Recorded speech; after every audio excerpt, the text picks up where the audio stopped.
بسم الله الرحمن الرحيم. من ذا الذي يقرض الله قرضا حسنا فيضاعفه له وله أجر كريم. صدق الله العلي العظيم.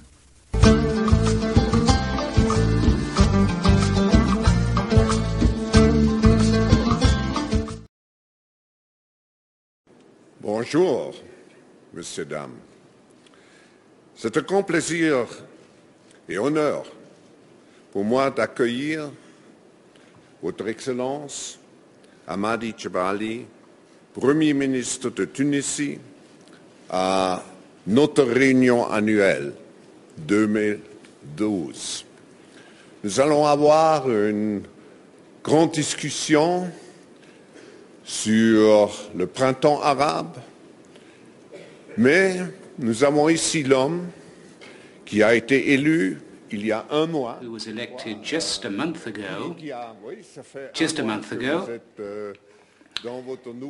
You've been Prime Minister for the past month only, and I'd simply like to say to you that you're someone who spent, I think I'm right in saying, 15 years in prison.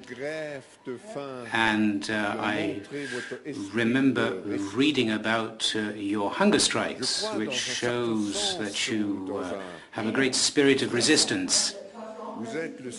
You are therefore the symbol of what has happened in the Arab world. And we're very happy to welcome you here to the Davos Forum as the legitimately elected Prime Minister of your country, after everything that has been happening in the Arab world over the past 12 months. Prime Minister, welcome to this meeting, welcome to this stage.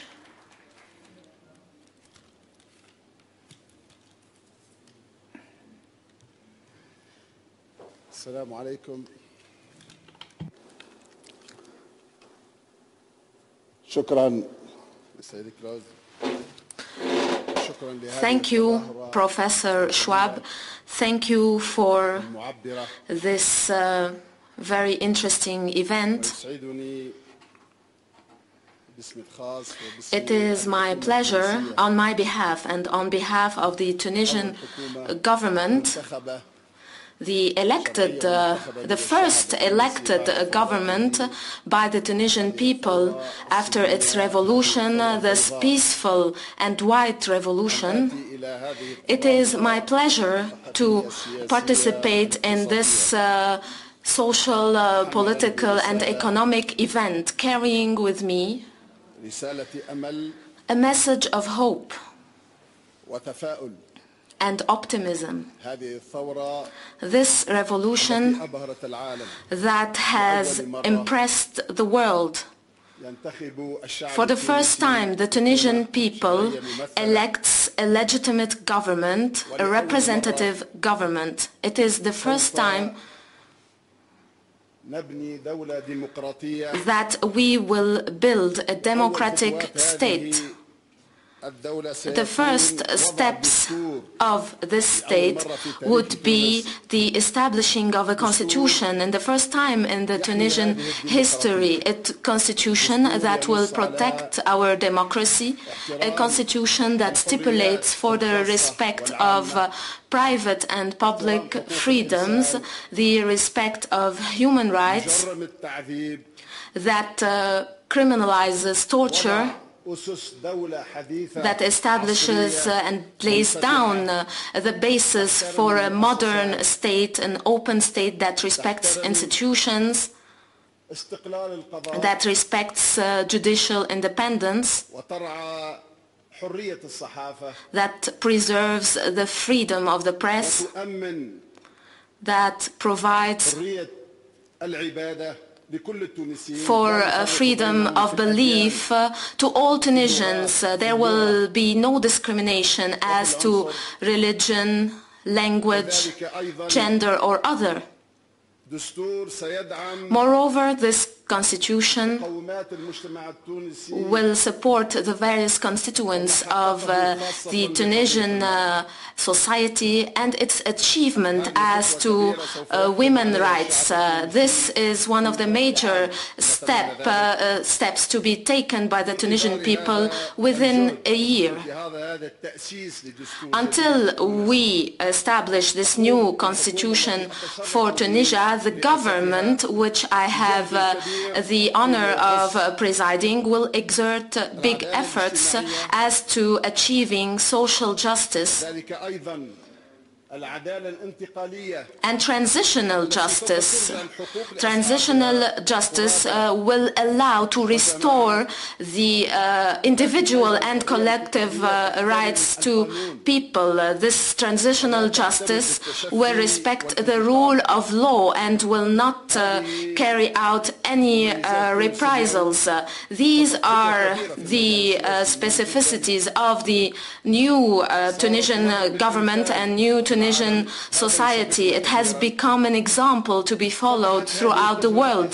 This experience has opened wide horizons for the Arab world.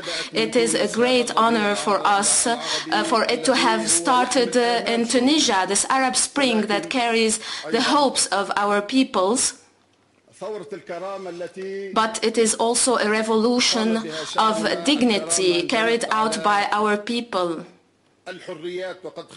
It was based on freedoms. As I have said, we have moved a long way ahead and there will be a constitution very soon. Dignity means also development. It means also social justice. Here the Tunisian experience is faced with huge challenges for what we inherited from dictatorship, the social oppression we have inherited. Tunisia is faced with challenges today. In Tunisia, we have today 800,000 unemployed, including 200,000 of graduate people holding degrees and diplomas from universities.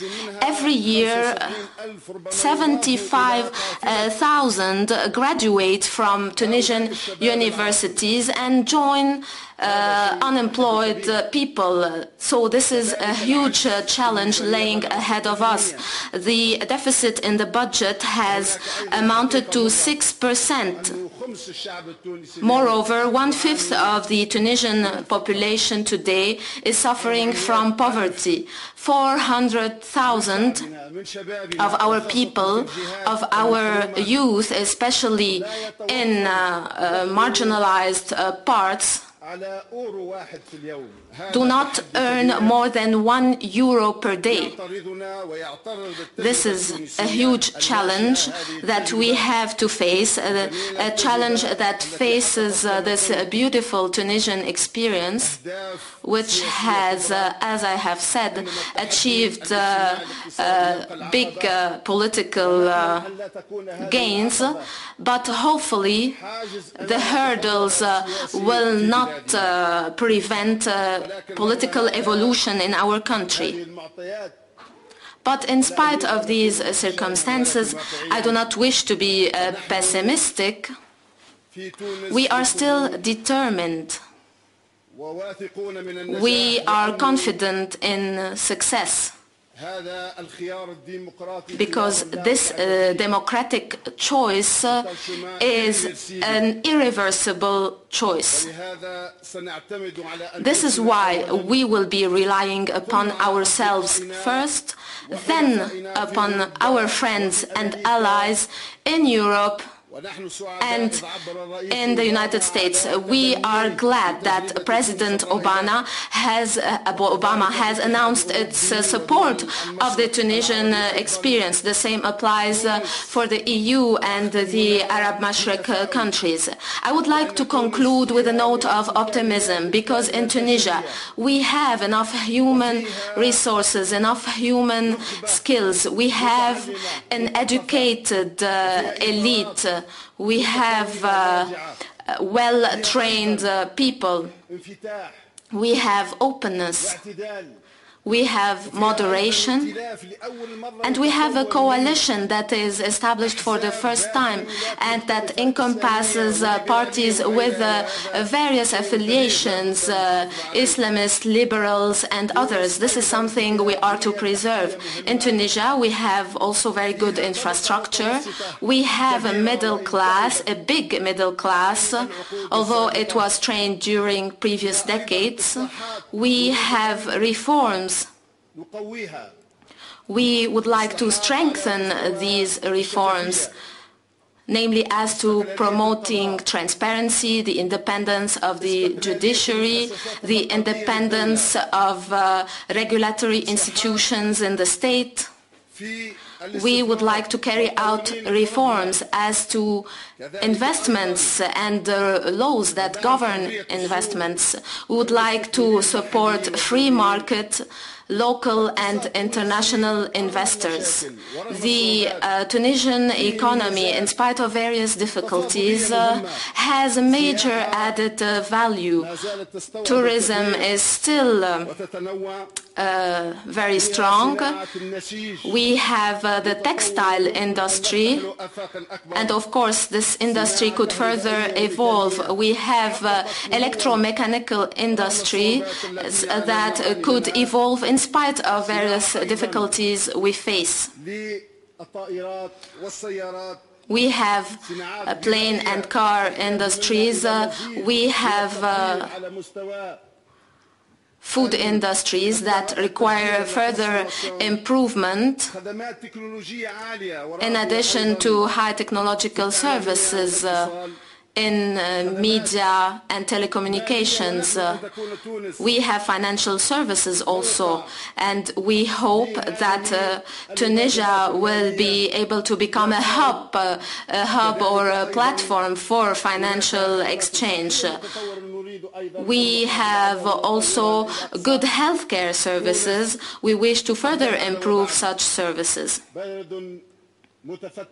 Tunisia is an open country thanks to the nature of its population. We have social cohesion. We do not have problems between various social classes. We do not have confessional disagreements.